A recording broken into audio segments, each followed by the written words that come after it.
My name is MelissaPleasant, class of 2003. I currently am a trial attorney for FEMA, and I work in Washington, D.C. If you could do anything with your career right now other than retire, what would that be? Anything with my career, there's two things. I would either be a photographer / writer of some sort, or a photojournalist, or I would go back to being a non-profit attorney if I could afford it, if I didn't have those pesky educational loans. I would actually go back and do what I was doing before. So, can you tell me a little bit more about how you feel your New Voices experience influences your life today? I definitely think it encouraged me to be a better lawyer. I never wanted to work for a firm. I did like that as a public interest attorney, you have a lot more hands-on responsibility. You can feel the impact of the work that you do. And I like, let's see, even now, like I try to take the tips that I'm learning now as a trial attorney in the hopes that maybe I can go back and be a better attorney, like a better nonprofit attorney, because the problem is with new attorneys, you just don't know what you're doing. And so you have a chance to do all this great stuff and you have the drive but no experience. And so I'm hoping that maybe one day in the not so distant future, I can take what I've learned as a trial attorney for the man and go back and use that to help somebody else in a nonprofit setting. So what's your sort of most embarrassing or funny New Voices memory? Embarrassing or funny New Voices memory? I'm sure it involved alcohol. I'm pretty sure. Embarrassing or funny? I don't know. And I'm not. Or maybe one of your fondest memories of the retreats that we've had. Fondest memories of the retreats? I think every retreat we've had has been awesome. So it's just going to Chicago, and our architectural boat tour was cool. I think in Chicago, I think we were playing Assassins or something, and I think I revealed myself as the assassin, which is kind of stupid. So I think that's what it was. We were playing, and I totally told him myself. That was in Chicago. God, that involved alcohol. India was fabulous. I think we ruined it for everybody in terms of going out of the country. Why? Because I think our experience was so expensive, and so I don't think they let any other classes go that far out of the country after we went to India.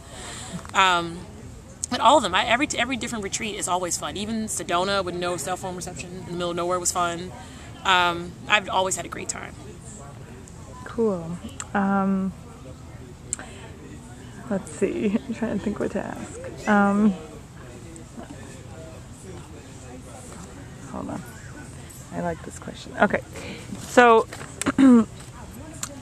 complete this sentence for me. Okay. I would rather blank with blank, name of a New Voices fellow, than blank with blank, name of another fellow. Oh my God. I would rather... I don't know. I'm completely drawing a blank.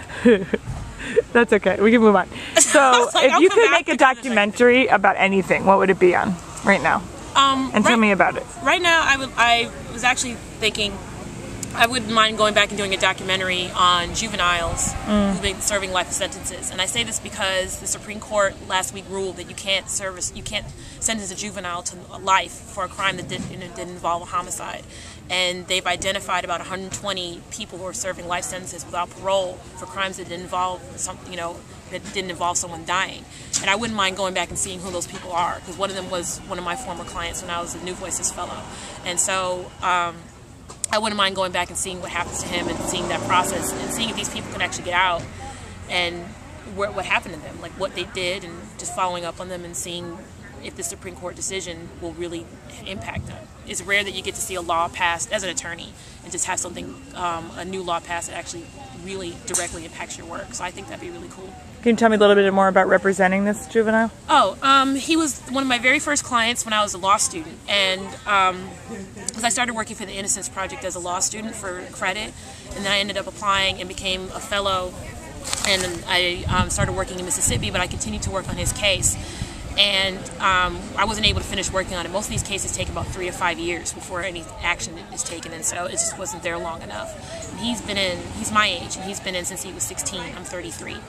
So we've been trying to, just see what we can do for him, but he can't get money for representation, that sort of thing. The parish where he was convicted, it's just kind of, there's racial politics in Louisiana. But to have this decision come down last week, they've already pulled him to the side and identified him as someone who might have a chance for parole, which is great. And so I'm glad that even though I'm not down there, I've still been involved in this case, and I think just to be involved in that process, even though it's been years later, if he could possibly get out, I think would be great.